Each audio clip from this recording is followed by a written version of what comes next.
Hello and welcome to Flight Sim Alaska. I'm Dave, the armchair bush pilot. Today's plan is to fly from the Kenai Municipal Airport in Kenai, Alaska, on the Kenai Peninsula in south central Alaska, over to the village of Lime Village via Merrill Pass. I'm pretty excited about this one. It's a bit of a long flight, but there's a lot of cool stuff to see along the way, and it's one of these places that's the first place for this channel to get truly off the road system. So I'm going to get this aircraft in the air and then I'll come back and chat at you.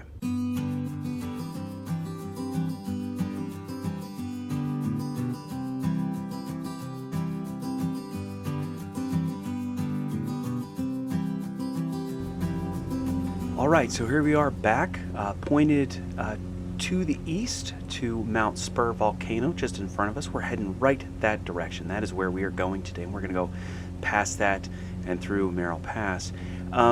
So a couple of things. If you haven't been following my channel, I just kind of want to bring you up to speed, and if you have, I apologize for the review. Again, we're over the Kenai Peninsula, and this here is a springtime kind of look. It's very authentic, this sort of melting snow, and the muskeg's already melted, sort of low spruce trees, black spruce trees. Again, here's a road. This is a road connected area. We're generally flying over the community of Nikiski right now, which is north of Kenai. Anchorage is off this direction, not too far. That's actually, I think that's Mount Susit. I guess it's off over here. So that's where we're at. Right in front of us is Cook Inlet, and I think the first time, actually the first couple of times I flew over and near Cook Inlet here, I neglected to talk about the local Dena'ina Athabascan name for this, and it's kind of interesting. It's I've seen it represented two different ways. The one that I'm going to use is Tukhatnu, and I'm using that because local anthropologist, that's what he uses, and so we're going with it. And what that means is big water river, and sometimes you see associated with, I think Nuti is the word. I think I'm pronouncing that wrong, but what that means is salt water. And so if you remember when I was talking earlier about Dena'ina Athabascan words and what I understand, the very little I understand about that, is that the ending nu is usually for flowing water, river. And so Tukhatnu is considered a river, actually, for the Dena'ina Athabascan. And this is salt water. It's a giant inlet that leads out to the Gulf of Alaska. It is salt water. And but if you're from here, you recognize that sort of representation of it, considering it a river, is really makes a lot of sense because the currents in here are really strong. They flow in, they flow out. There's channels that, and granted, this is true for anywhere that's, coastal, but the channels that come up in here feel more like river channels of a glacial-fed river than anything else. It's just that it's several miles across. So anyway, that's that. I just thought that was kind of interesting. I wanted to share that part. So we're again passing over Cook Inlet. Just off to our left here, we've got Mount Redoubt Volcano, and again, we're headed towards Mount Spurr Volcano. Now, I'll have some more things to say when we get a little bit closer to Mount Spurr. This is a long flight, so I want to do a lot of breaking it up, as it were, so that it's not an hour-and-a-half long flight. Again, here we're sort of flying over the community of Nikiski. In the springtime, some of the lakes have already melted, some haven't, and I can't say enough how much this really looks like we're flying over it. It's pretty cool. The last thing I want to share here before I break to something that speeds us right up to the volcano is that I am trying to improve the production quality of this series. I've got a new microphone. Hopefully it sounds better than it has in previous videos. And also, I don't know if you noticed, I've got some new graphics going on. Some of that stuff I've invested in some other software to get me there, or I guess to get this video further along. And then the last thing I want to say is that as I record this right now, Microsoft Flight Simulator has undergone an update that's broken some things, and some of the places that I normally like to fly just when I'm flying for fun in the sim are no longer accessible to me. So for example, Wasilla, which is my home, I can't fly out of that community anymore, but there are a few places I have been able to fly in the sim, and Merrill Pass is one. I did give it a shot, hoping that it might work so I can record this video for you guys. And so far I've done it. I don't know that I've gotten all the way to Merrill Pass yet, or I'm sorry, all the way to Lime Village yet, but I've gotten darn close, and I'm pretty sure that's going to work out for us, which is why I'm trying to record this video right now. So with that, I think I'm going to go ahead and leave you for a second. We're going to try to zoom through this and up to that Mount Spurr volcano, and then I'll come back and we'll talk for a little while, and we'll keep doing that throughout. It's a fairly long flight from Kenai. So I'll talk with you here in a minute.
So I think I'll slow it down here just for a second so we can talk.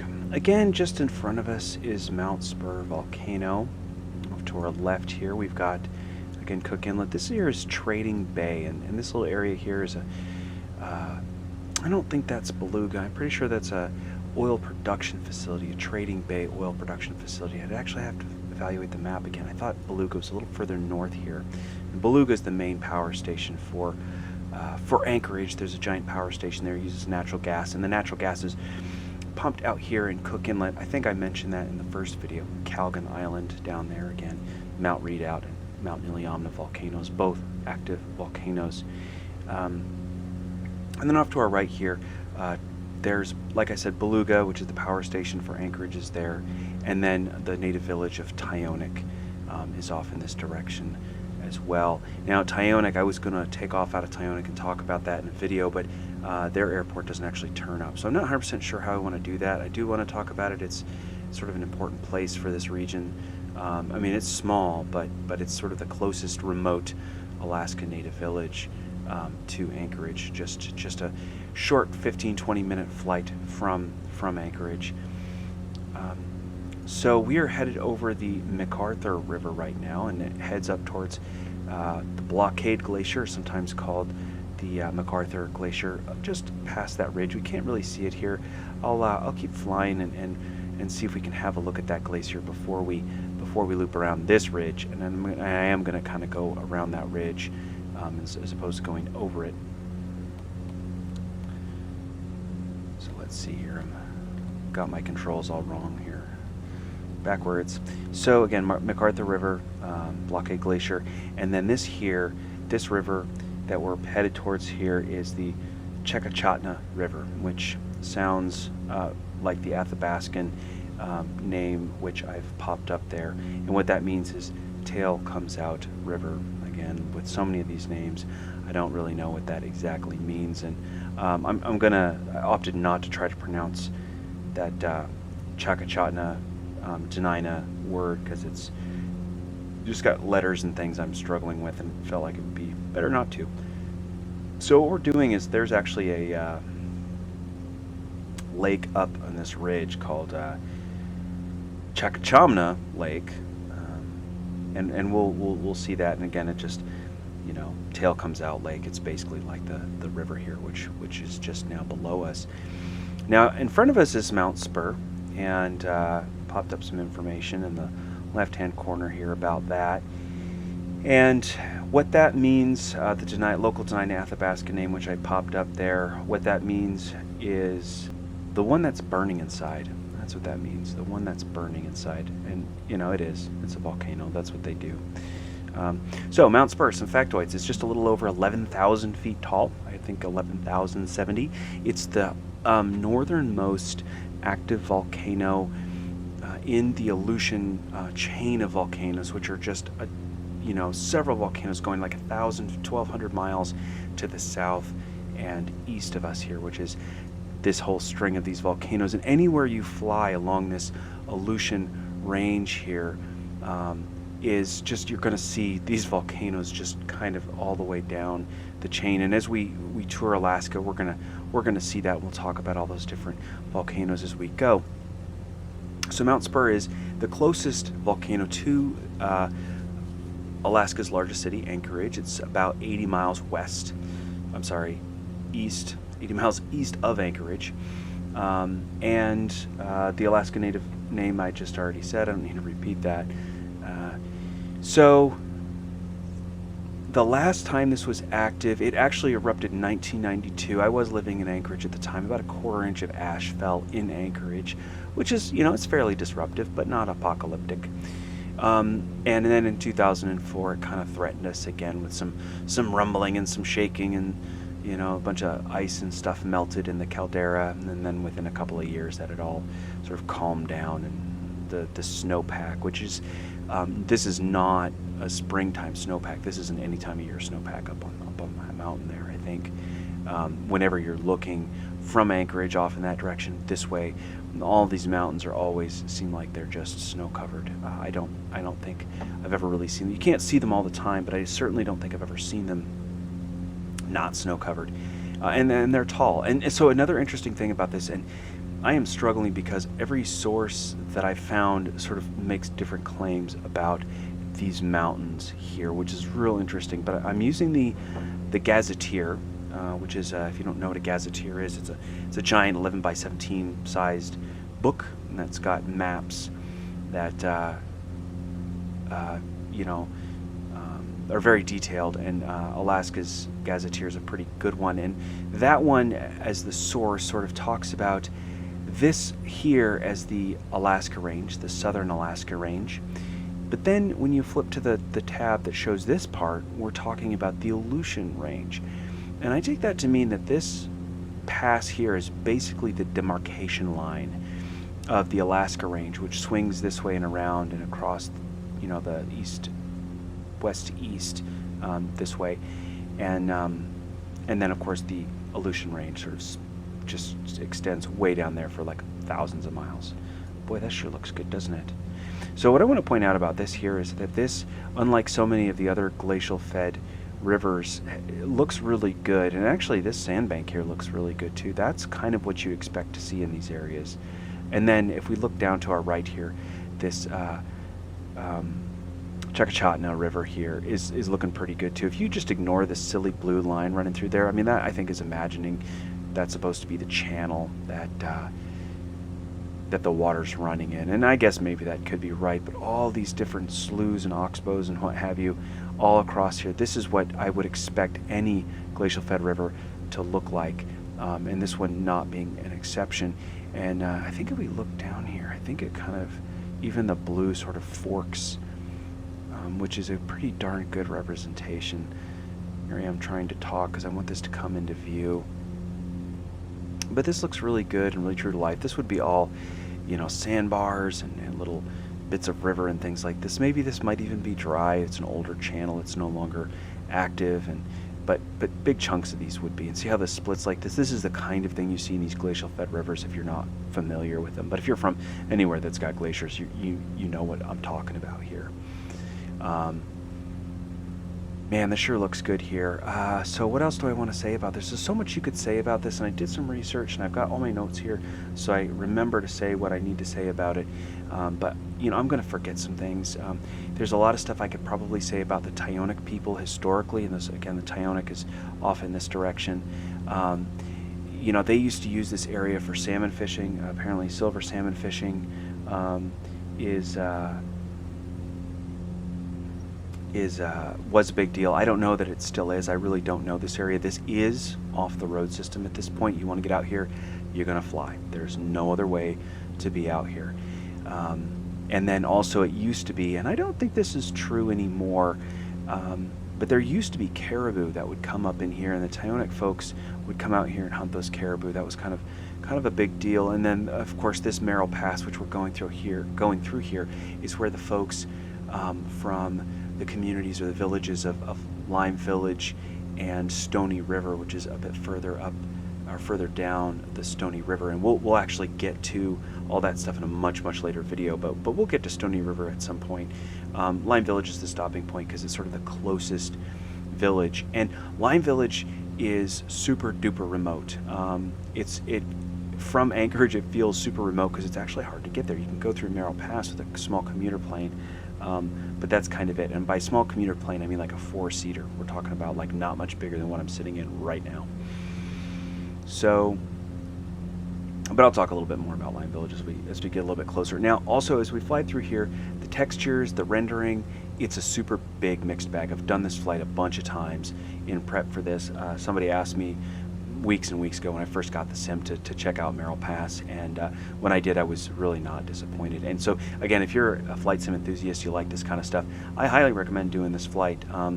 Maybe do something crazy with it, try to fly a Cessna jet through there or something silly, but the main point is that this is an interesting and cool bush flight, and I know that the flight simulator has these sort of bush things you can go and do, and I was underwhelmed by the lack of inclusion of various Alaska bush places that are really cool and interesting. And this is not the only pass that we're going to fly through. We're going to do Lake Clarke Pass, which is south of us, in a different video. I haven't even done that one yet, but I understand it's really neat. There's some cool stuff to talk about there as well.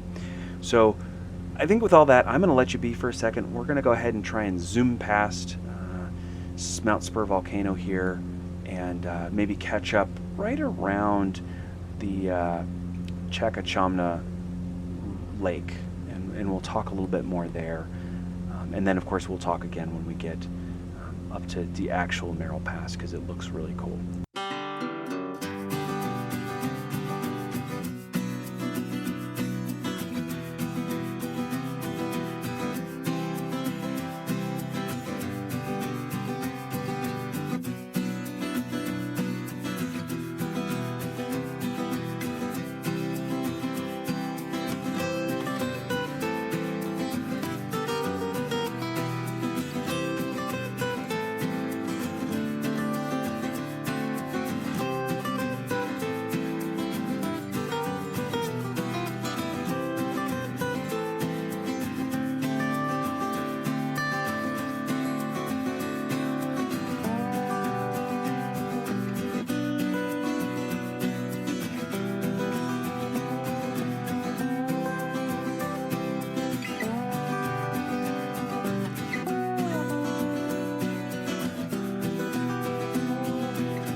Let's slow this down again, just for a little while maybe. As we come through here, I want to point out the imagery, which is to say that the quality of the textures and what it looks like starts to improve dramatically. Look at this compared to this. This looks like we're flying over the actual mountains, except for the ruggedness, which is a common, or I guess my constant complaint here, is that this is all really true to life, except for the fact that these should be just sheer cliffs and really just ragged. And I think part of the reason that we're coming into a region where the look is so much better is that we're passing into, and not quite, it's actually over here, the border of the Lake Clarke National Preserve. And it's been my observation that the various national parks in the state seem to have slightly better imagery available. And I know this to be true, certainly from a professional perspective, is that you get better imagery inside the national parks than you do in other regions of the state. And so I wanted to slow this down and kind of point out how good things are starting to look. I mean, these slide areas here look really, really authentic to me, and they're just really pretty. I mean, these stitching artifacts, whatever, but you know, this glacier or whatever slide coming down to a creek draining into the Chakchamna Lake, which is what we're over right now, and Shamrock Lake right here, Shamrock Glacier over here to our left, and Shamrock Glacier so far I think looks the best of any of the glaciers we've flown by. I'm just going to throw that out there. I don't know if there are better glaciers in the sim anywhere than what we've seen already, but this one really just looks good. I mean, all that texture and stuff, and it looks super authentic. And you know, I've never been through here. I only know people who have, and that's the extent of it. But what I can say is this weird Shamrock Lake here it's above where it ought to be, probably by about as same amount as it should be below or so. But there's this sort of this halo around it. I don't know if you saw this, we're flying up, but there's sort of this circular ridge all the way around, and that was undoubtedly, or is undoubtedly, the terminal moraine where the glacier came down and pushed all this rock out and debris, and so you've kind of got this moraine that encloses this lake. And if you see, you can see this on maps, and if you zoom in, you can see it pretty well. But I seriously doubt it's, what is it, 200 feet above the. I don't think that's the case at all. I think that these are cliffs here, and they should be down more or less flush with the rest of the water table. Now, just over here, I'm not 100% sure where. This is Lake Clarke National Park and Preserve over in this area, and we're going to be through that. We're going to be flying through that a little bit, and we're going to visit that national park more in different parts of the channel as we explore. And this over here, I don't know if it's this part or this part. These are two different lakes, but that's Kennebunna Lake. I don't know if I pronounced that right, but the Bunna I think is correct. And that one's no doubt taken more closely directly from the local Dena'ina name. And I actually didn't look that one up in Shempetes, Alaska to verify where that's at, or the Topical Dictionary by Jim Carey. So we're heading towards, if you can believe this, another river. That's what that is, and Merrill Pass is up in that direction. Now, I always do this kind of by sight and my memory in the sim, because there's no like waypoints that you can select if you're doing, you know, any kind of navigation. There's nothing to select here. You have to do this sort of using a map, good old-fashioned eyesight sort of navigation. I couldn't imagine trying to do this in poor weather, and as narrow as it is up here, it gets a whole lot more narrow as we move up through another river here and up towards Merrill Pass, which is in that direction. So let's see, what can I say about Merrill Pass? I don't really want to speed things up just yet. What I can say is that it's super pretty, super scenic, and super dangerous. And again, I've never been there, so it's sort of secondhand super scenic kind of description. But I had a couple of people working for me a few years back, and we do research. My group does research in rural Alaska, and so we do send people out to these remote places like Lime Village, which is again where we're headed now. And they came through one winter because we usually do our survey of Lime Village pretty late in the winter, like late November, and they took apparently some really remarkable footage where it's just clear and cold and just towers of snow-covered rock. I didn't get to see the video myself, but I can, you know, after having gone through here, I can only imagine what it must look like. Because again, while the textures are good and authentic, well, in some ways, this is looking good. Look at that. That I like a lot. That's very, very good looking right there. That is what I would expect to see down there. Maybe up this river valley, that looks pretty good too. I don't know about rivers going uphill, but whatever, it's pretty cool. But again, as I was going to say, these should be super rugged. Like, this is fairly subdued, and it still kind of gives you an idea about what this might look like. I mean, realistically, if you're flying in Alaska, you're going to see mountains that look about like this for realsies. These ones are going to be a lot more, jagged. And again, you're going to hear me say that throughout as we explore Alaska. So we're over another river here, heading towards Merrill Pass. There's some tall peaks through here. I only managed to find the name of one of them. And again, to our south, these I think are the Nikons Mountains, and I found a couple of different names for the mountains up here, but this is part of the Alaska Range up here, and this is generally further south, heading towards the Aleutian Range. This is, as far as I can tell from the maps, kind of the demarcation line. I think technically we're in the Alaska Range right now, the southern Alaska Range. You can only imagine what this must look like in real life. I mean, how rugged these things must be. I just kind of wish I could figure out how to up the ruggedness in the sim. There's got to be kind of a way to make these things look more realistic and jagged. I don't know. But we are approaching Merrill Pass itself, just up here.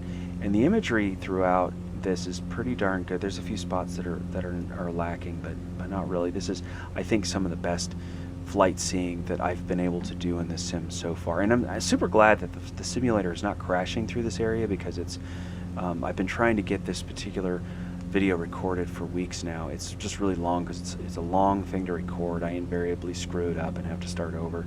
I did it last night actually, and forgot to change my fuel tanks. Actually, that is a good reminder. Let's just check that right now. Yeah, see, look at that. We don't want that, so let's select our right fuel tank so we don't run out of fuel. Cool, that's done, so we're not going to crash this time. Good thing I thought of that. I had already forgotten I was supposed to do that. Yeah, so this is some super pretty territory. And again, I think I mentioned this, the folks from Lime Village, historically, we're talking like way historically now, maybe 150 years ago even, would come through here for trading and whatnot, and this is still all Dena'ina Athabascan territory. And as we move past Lime Village, then we start moving towards Yupik territory, and we'll talk about Yupik folks pretty extensively as we move through western Alaska. The Yupik folks are interesting in the sense that the language retention is very high, and so there are definitely places you can go where the dominant language is in fact Yupik, and that's what people speak in the home. And that's not generally true for most Native American languages these days. And so that's kind of a success story in terms of language and culture retention in this state.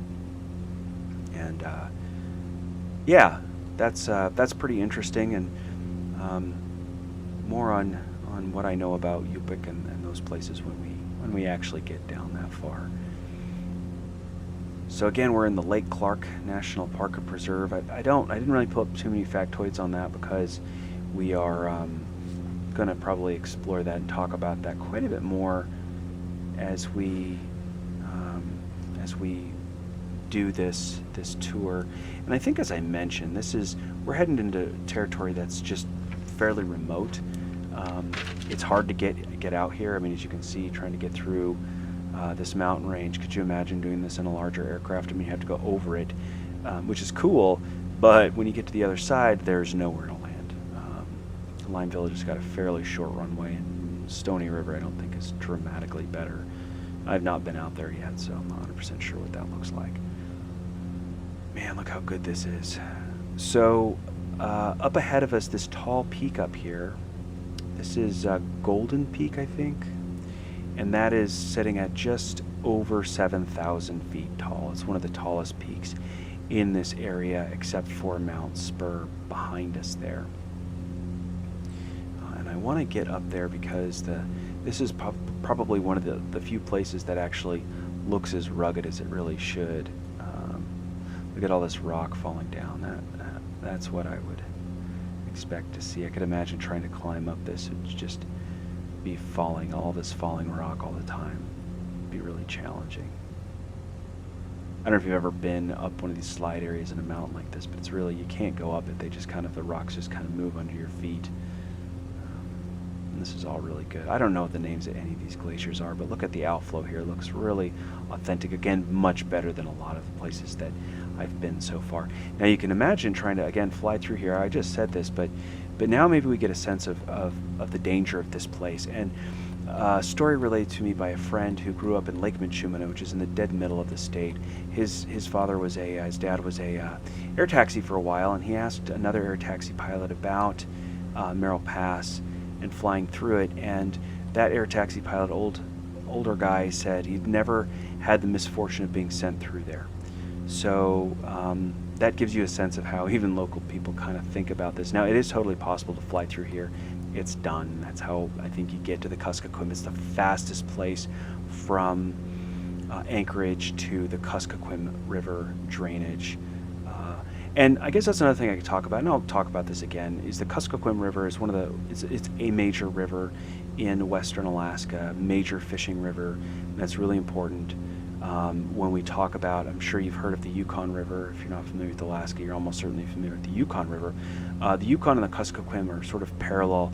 The Yukon is just north of the Kuskokwim, and the Kuskokwim is south. The Yukon, of course, is a much longer river, but the Kuskokwim is no less important in terms of subsistence fishing activities, and it's a very populous place in rural Alaska, that Kuskokwim River Delta. Now here's this golden peak I was talking about. Look how freaking amazing this is. I love how this looks. And I know I just talked and nothing for like 5 solid minutes to get us over here, but I didn't want to just pop out here and not show this off. Now again, I've said this like 17,000 times already in this video alone, but this should be like a rugged spire, and it looks like a rugged spire from where we're sitting right here.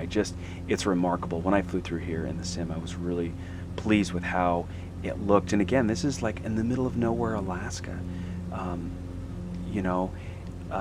and it still just really looks like it probably ought to, even though I know full well it's just jagged as all heck. So I probably should have flown through here a little bit more altitude, more like 6,000 feet instead of 5. I think that was a miscalculation on my part, but it's cool. It's a flight simulator. If I crash, I'll just re-record it. No big deal. So we've passed basically through Merrill Pass. We're over Merrill Pass. Another river goes to our west and kind of south and drains into Cook Inlet. And now we are over basically what amounts to a continental divide. Merrill River is below us. You can't see it because we're right on top of it. And look at this. This looks so darn good. Gosh, look at that. I'm digging this. Like, I've done this a bunch of times. I dig it more every time I do it. And looking down into these river valleys, I've flown over enough of these and driven past enough of these that I just can't say enough how much this looks like real life. It's like a real flight seat tour.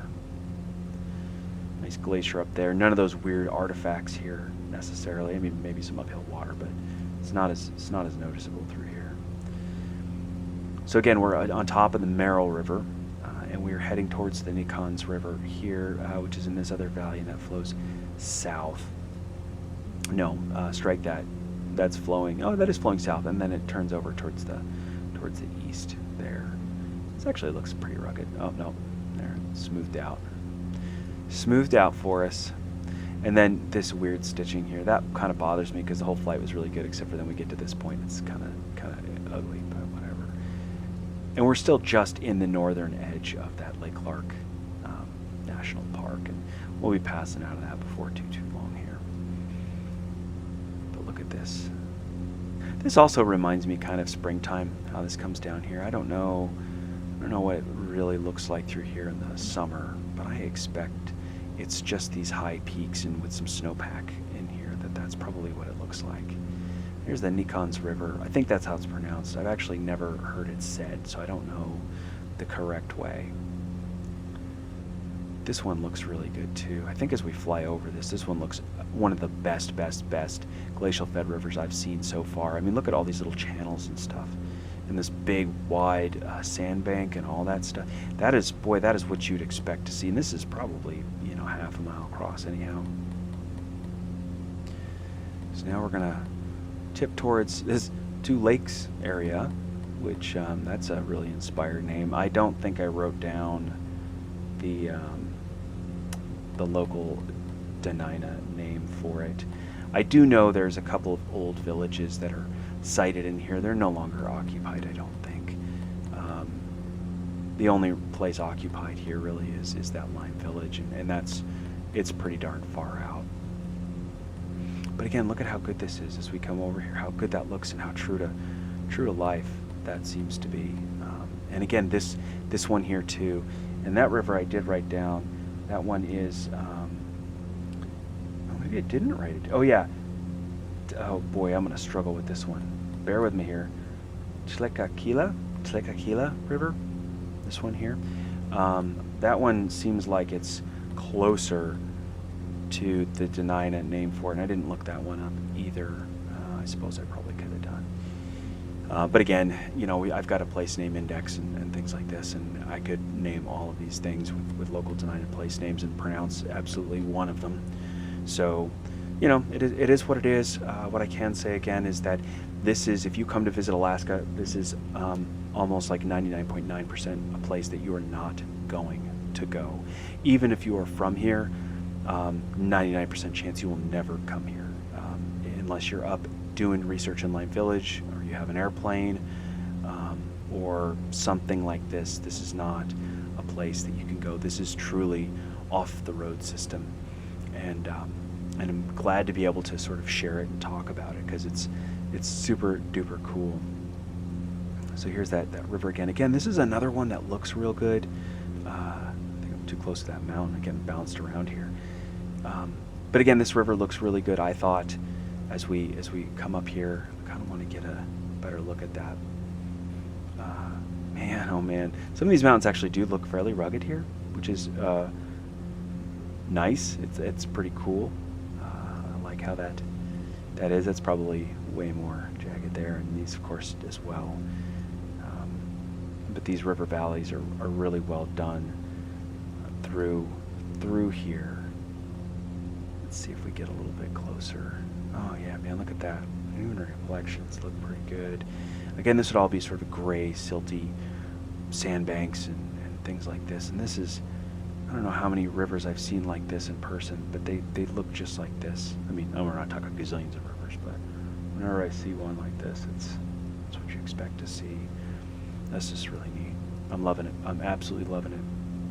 So up over here across our nose is the Telequana Lake.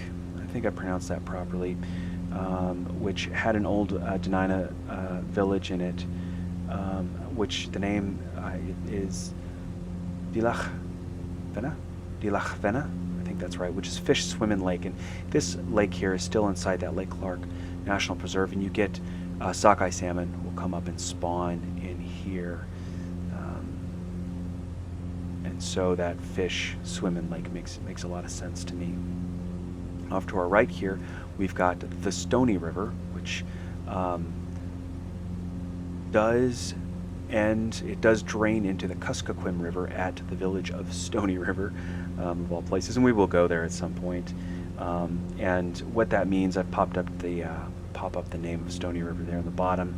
I'm not going to try to pronounce that, but it's distant river mouth, and my guess is that comes from the fact that this is already kind of pushing towards the edge of Denina Athabascan territory. Not totally, because you get down towards Stony River, and even further, and it's still Athabascan territory. But that central area, or the sort of the center of mass for the Denina folks is Cook Inlet.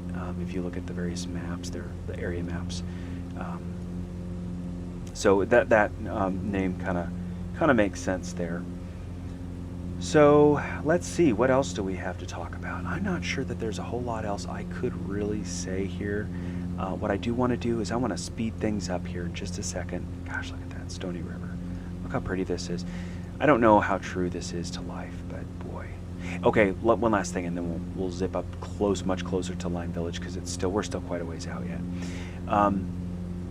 As we move through here, we hit some more of that imagery that's like springtime, and so you'll see lakes frozen up. And I just wanted to show, or I guess say that those lakes and rivers, that's not a fall time freeze, and definitely not winter time, but that's going to be a springtime kind of situation, like maybe March or April, or even maybe as late as early May. I'm not 100% sure in this area how late things break up for the spring. So, okay, so that's all I had to say. I will catch up with you here as we start to come into Lime Village.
Alright, so I think I'll slow it down again just for a little while. I guess probably till the end of the video. We're getting fairly close to Lime Village.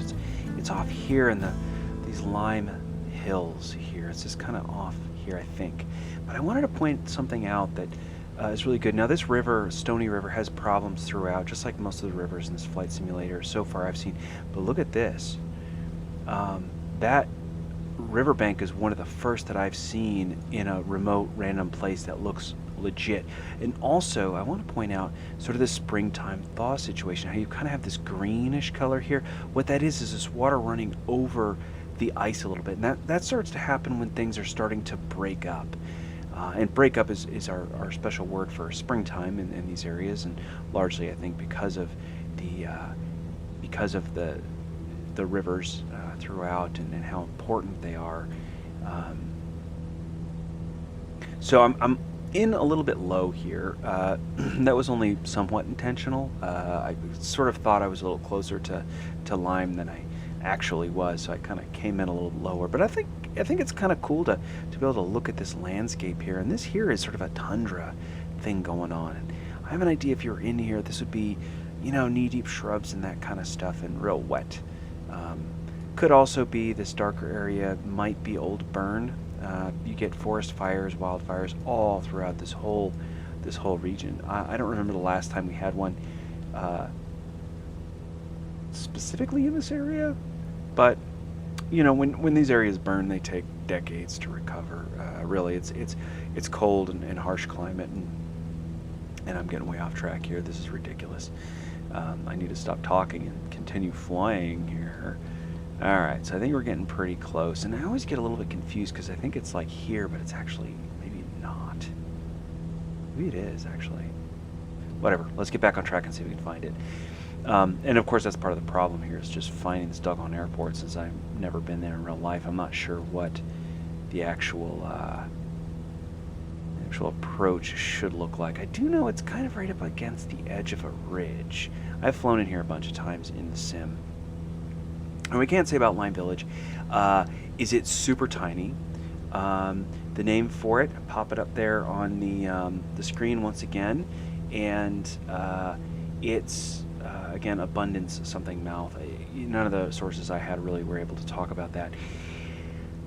And it's got a super short runway. Again, this is something I'm pretty sure I mentioned already. One of the sort of real world things is if you come from Anchorage and you go to land in Lime Village, there's a darn good chance, one, you're going to be in like a 4 or 6 seater airplane, And two, there's a good chance that you're too heavy to land at Lime Village from the first stop. So they'll take your butt all the way out to maybe Stony River first, or make a few other stops before they can actually land at this airport. And we're talking with a relatively small aircraft to begin with.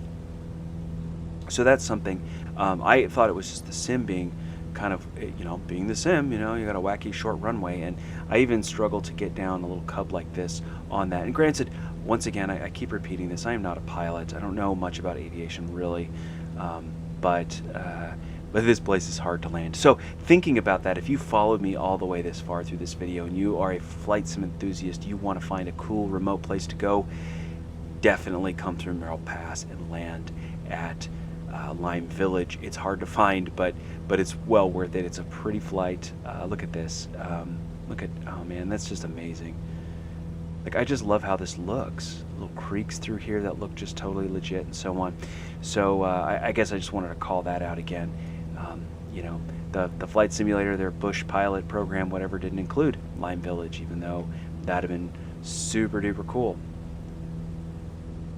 So again, the Lime Hills here. So Lime Village is a small place, even by Alaska standards. It's pretty darn small. There's like, I want to say 7 households, or like 20-ish people that live here year-round. I think there are slightly more year-round residents. It is a very active subsistence hunting and fishing place. And what I mean by subsistence, if you've not heard me talk about this is up in Alaska. We have sort of this regulatory regime and cultural practice, to be perfectly honest, where people they subsist off the land, off their wild resources. Most people, when they hear subsistence, think subsistence farmers and people who live off of what they grow. These are people who live off of what they can hunt and fish for. Lime Village is a very active, again, subsistence place. Last time the Alaska Department of Fish and Game did a survey out here for how much subsistence people were doing, it was in the neighborhood of 2,000 pounds of food per year per person. Which is a very large number, even for Alaska. That's and we understand that most of those resources were being shared with people down towards Dillingham, which is to our southeast. At least that's what I remember hearing. So what they're mostly getting up here is moose, probably a little bit of caribou. We do get caribou through here, not that much. Only a little bit of salmon in Lime Village. They're not big salmon people. By the time the salmon get up here, they're looking pretty ragged, and they're not super duper great. But you get a lot of whitefish out here, that kind of stuff. So very active for that kind of thing. That's generally what people are doing out here, is their subsistence hunting and fishing, and so that's pretty cool. Again, it's just such a remote doggone place, really. And I understand that people out here are really, really amazing and super nice. We've got, again, I think I mentioned earlier in this video, I sent folks out to do research in these communities, and